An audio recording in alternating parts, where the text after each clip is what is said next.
I just saw someone in the woods. Okay, very good. We're freaked. Who's there? Whoever you are, this isn't funny at all. The demons are an integral part of the story of Little Hope. It's the crux of a lot of the things that happen, and that informs a large part of what we're doing. The starting point for each of the demons was the style of execution. They're based on a character that gets killed. That then informs how the character behaves, how it moves, how it sounds, and those are all brought together to give us that convincing, terrifying demon. In order to make convincing demons, you need to ground them in nature. So what we do is we use our understanding of anatomy and our deep understanding of biomechanics and the principles of the way things move and the way things actuate, and we apply this to the demon design. We obviously start with the production design. The production design is a drowned demon. What we need to do then is look for extra reference. We have to look at stuff like autopsies. We'd look at what happens to the skin when it gets exposed to water for a long time. We have to look at creatures from underwater. We look at various types of fish. Loads of images and real-world reference helps, although it's slightly gruesome. This particular demon we're looking at is the one that's been hung. We didn't want to show the whole of this character, and right from the beginning we said, let's focus on the areas which are the most terrifying. And so the overall silhouette of the character was to be like this twisted rope. Her limbs had coiled, and so we were exaggerating the metaphor of this hanging.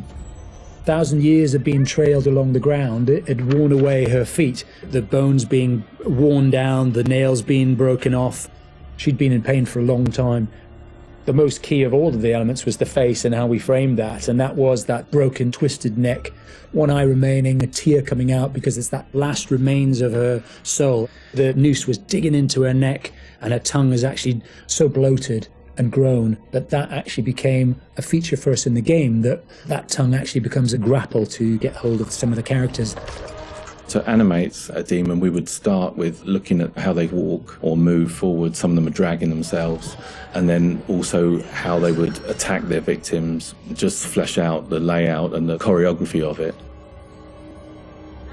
Mocap is a big help. Obviously, it's a lot faster than keyframing from scratch.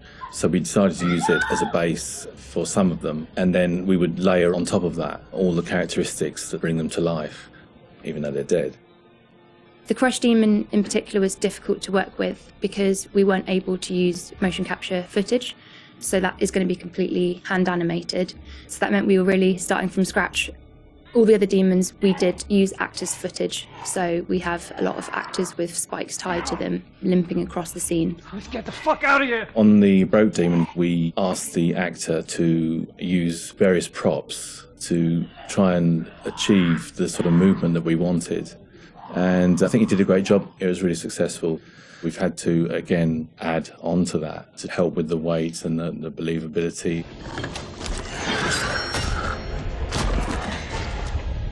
We take our initial cues for the sound of the demons from the visuals, and they look fantastic. But then we have to take the sound of the demons beyond the visuals to give them a really strong otherworldly presence.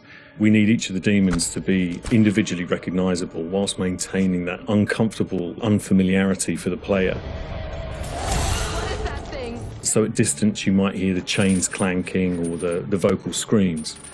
But when you get close up to the demons, you hear lots of detail, the cracking of skin, the creak of the chains, the breaths or the sound of the icky vomit. We really want the player to feel the breath through the sound of the demon on their face.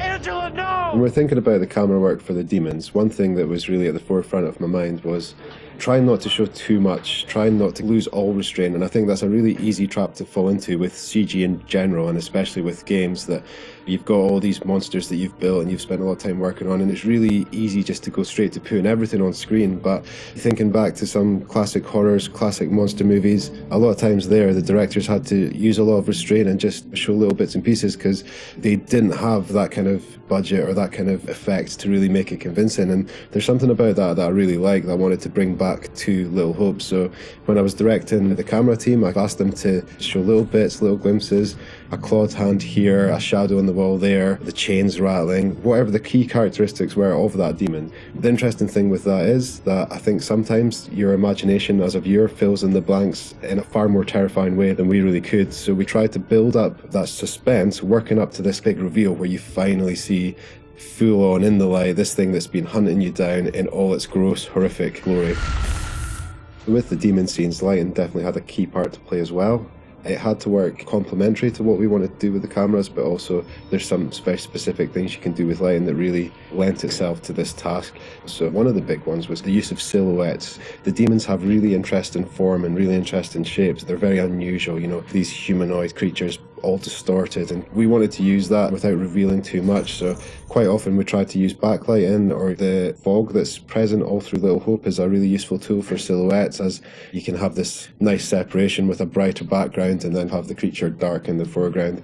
It was a nice way to make them feel even more gross than they really were. The Little Hope narrative is extremely multi-layered, and the demons not only represent the tortured souls of the characters, but they also represent the psychological trauma that humans can obtain through witnessing traumatic events.